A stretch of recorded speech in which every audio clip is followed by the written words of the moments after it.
So let's dive in. I'm going to go into the adaptive email DLP section here and then into configuration.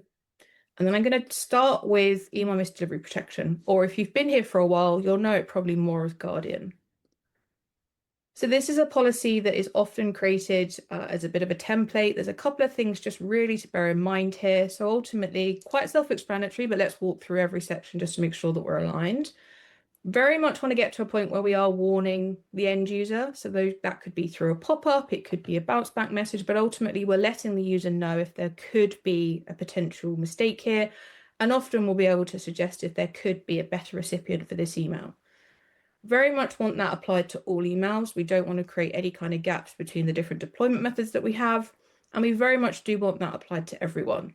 Now, there might be some nuances here where we do have separate policies, but typically we'll start with a policy that is scoped to everyone. And from there, we'll be able to go back to that tailoring point of duplicate policies or policies that might need to be scoped to different teams. Expanding on that, we have these custom options here. So typically the warning rate is set to the recommended level. So that's really the optimum level that allows us to do what we need to do without creating any kind of unnecessary noise levels for the end user. Now, I mentioned before, obviously there could be cases where we do scope this to different groups. For example, if there are certain individuals that may require a higher or lower level of protection, that could be, for example, if they're in a sales team, for example, and they're sending to people that they've only recently contacted for the first time, they may require a reduced warning rate here.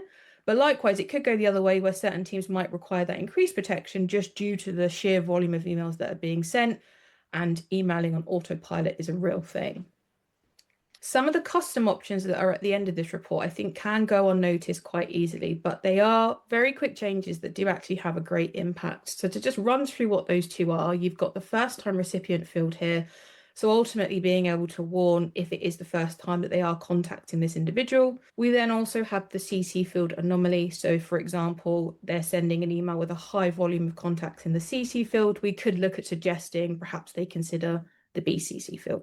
So with that said, this is ultimately where we'd expect to be from a best practice perspective for misdelivery specifically. So all of these features switched on, recommended warning rate, and a policy that is scoped to everyone.